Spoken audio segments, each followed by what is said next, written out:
আমরা এখন চলেছি ধারাসু থেকে উত্তরকাশীর দিকে। সকালবেলা 9টার সময় রওনা হয়েছিলাম জানকী চটি থেকে। 109 কিলোমিটার অতিক্রম করে 4:45 নাগাদ আমরা ধারাসুতে এসে পৌঁছেছি। তারপর সেখানে আমাদের দুপুরের খাবার সেরে আমরা চলেছি উত্তরকাশীর দিকে।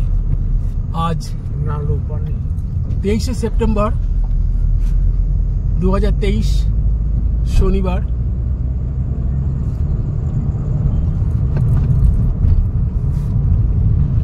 রাস্তার দুধারে পাহাড়, উঁচু উঁচু পাহাড়, সবুজ পাইন গাছে ঢাকা। রাস্তার ধারে এইরকম সব চেহারা, পাথর ফাটিয়ে রাস্তা তৈরি করা হয়েছে।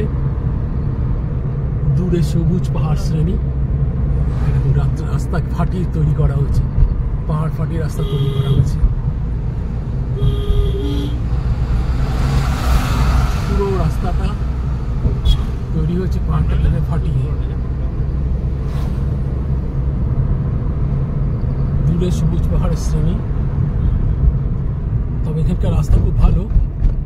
আমরা জানকী চটি থেকে বারকোট আসার সময় যে রাস্তাটা পেয়েছি, অত্যন্ত ভয়ঙ্কর রাস্তা। মাঝে মাঝেই পাহাড়গুলো ধসপ্রবণ, উপর থেকে পাহাড়ে ধস নেমে রাস্তা আটকে রাখা হয়েছিল বোধহয় বৃষ্টির সময় জলের সাথে স্রোতের সাথে। সেগুলোকে জেসিবি দিয়ে সরিয়ে রাস্তাটাকে পরিষ্কার করে কোনো রকমে একটা গাড়ি যাতায়াতে পথ করা হয়েছিল। সেই দুর্গম বিপজ্জনক পথ পেরিয়ে আমরা এখানে এখন যে রাস্তা দিয়ে যাচ্ছি, অত্যন্ত ভালো রাস্তা, খুবই ভালো রাস্তা। পাহাড়ে কি অবস্থা! এখানে পাহাড়ের রাস্তায় তেমন কোনো বাঁক নেই, মানে বিপজ্জনক বাঁক বা হেয়ারপিন বাঁক বলতে যা বোঝায় সেটা নেই। মোটা মসৃণ রাস্তা, বাঁকগুলো বেশ বড় বড় বাঁক। কোনো সমস্যা হচ্ছে না গাড়ির ড্রাইভ করতে, ড্রাইভারের পক্ষে। ওই দেখুন দূরে সবুজ পাহাড় শ্রেণী, একেবারে গগনচুম্বী সবুজ পাহাড় শ্রেণী। যাবো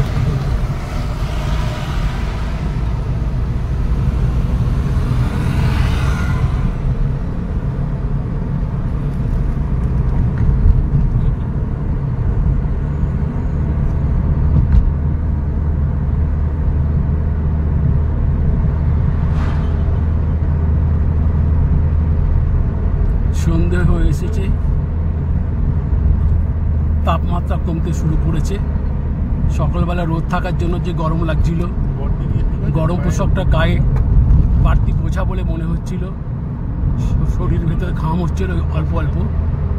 এখন সেসব ভাব উধাও, এখন ঠান্ডা হাওয়া, ভালোই লাগছে।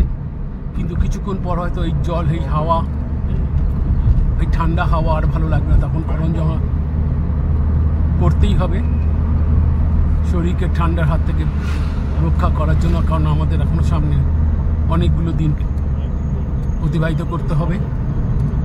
4 ধামের মাত্র 1 ধাম আমরা কমপ্লিট করেছি, এখনো 3 ধাম বাকি।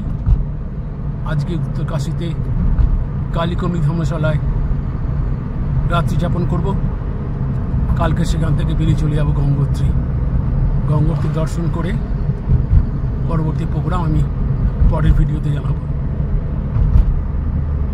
রাস্তার দৃশ্যাবলী খালি দেখুন, দুপাশে পাহাড় শ্রেণী, সবুজ পাহাড়।